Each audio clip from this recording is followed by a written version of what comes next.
Atau obboloota kodduma jirtanitti nagaan adda ta'e isiniif haa baay'atu isiniin jedha. Hayyee nagaa kottiyaan sun har'a immoo bareeda tokkoon qabadheetti isiniif dhufe. Immoo yeroo baay'ee ijoollee baay'ee ni rakkisa. Akkasumas biyya garaagaraa daawwaluudhaafis baay'ee immoo hedduu isin rakkisa. Akkasumas bilbila irratti ulfaatuudhaan beeksisa garaagaraa isinii fiduudhaan imoon pileestoora keessaa akkuma beekamu baay'een isaanii hin dalagu jechaadha. Aappii VPN garaagaraa itti fayyadaman malee hedduun isaanii hin dalaguudha. Kuni VPN minaaminas hin barbaachisu jechaadha. Akkasumas daataa xinnaa kan ta'e jechaadha. Gaawwitii daataa xiqqaa kan ta'een daataa baay'ee xiqqaadha ta'een onlaayinii galee ittiin dalaguu danda'a. Imoon baay'een daataa filata. Akkasumas niitoorkiis filachuu danda'a. Kun baay'ee kan xiqqaa ta'edha. Baay'ee akkuma argaa jirtanii bifti isaallee immoo kaawwan irraa addaadha. Garuu warroonni immoo beettaa qabdanii immoo beettaa jala diilit gootanii kaatanii kana gadi buufattanii kana eessa argana warroonni jechuu qabdanii fi iddoo isa argattanii isiniif hima. Googil keessallee hin jiru.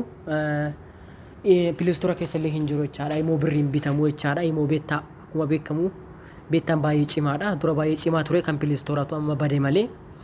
Kana waan ta'eef immoo kana akka fayyadamtan qabadheetti isin dhufe. Yeroo jalqabaatee warroonni gara TikTok dhuftanii TikTok follow gachuu hin dagatinaa isiniin jedha obboloota koo. Follow gataa please follow gataa isiniin jedha. Akkasumas yoo follow gootanii kaatanis iddoo profaayila TikTokootiin YouTube kootu jira waan ta'eef haaraadha. Subscribe gachuu hin dagatinaa isiniin jedha. Subscribe gachuun obboloota koo gatii takka isiniin gaafatu jechaadha. Garuu subscribe gataa isiniin jedha. Chaayinaala kamuu yoo argitan ijoollee Oromoo subscribe gataa bira darbaa uuma takka gatiillee isiniin gaafatu. Hayyee immoo kana mee keessa seenee itti fayyadama isaa ilaalla obboloota koo. Immoo baay'ee filatamaadha akkuma argaa jirtan kana mee gadi seenu. Yeroo gadi seenu kana ila baay'ee akkuma argaa jirtan kana adistoorallee minaamina beessa minaamina gubbaa kana tokkollee hin qabu. Wanta akka beeksisa minaamina jedhamu tokkollee irra hin jiru jechaadha. Gubbaa kanatti adistoori qaba immoo beettaa immoo kuuwwan baay'een isaanii iddoo kana beeksisa qaba.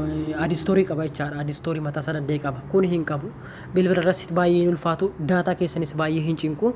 Akkuma argaa jirtan kana dawwaluu qofa jechaadha. Dhukkee irraa kaasee dawwaluu qofa malee wanta takka isin hin gaafatu. Seetiingiin isaa akkuma argaa jirtan kana iddoo laga kanaa kunoo iddoo laga kanaan tuqaa sadii kana ergoo seentanii akkuma argaa jirtan kana ilaaluu dandeettu obboloota koo. Bakka wanti tokkooyyuu hin jiru jechaadha. Akkuma argaa jirtan kana seetiingiin isaas baay'ee xiqqaadha. Geebaan isaas gabatiin isaas baay'ee xiqqaadha. Itti fayyadamatti baay'ee namatti tola jechaadha.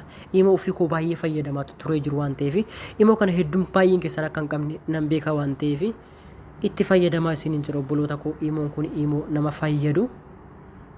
Seetiingiin isaa akkuma argaa jirtan kana laga kanaan seentanii kaawwan gubbaa kanaan seentanii kaawwan asiin seentanii immoo beektaafa garuu isa laga kanaan seentanii jechaadha. Asiin seentanii seetiingiin isaas asumaan seentanii seetiingii immoo kaan irraa garaagarummaa hin qabu. Baay'ee xiqqaadha. Seetiingiin isaas akkuma argaa jirtan kana kunoo xiqqaadha. Kanaaf itti fayyadamaa isiniin jedha immoo baay'ee namatti toluudha isiniin jedha immoo bareedduudha baay'ee.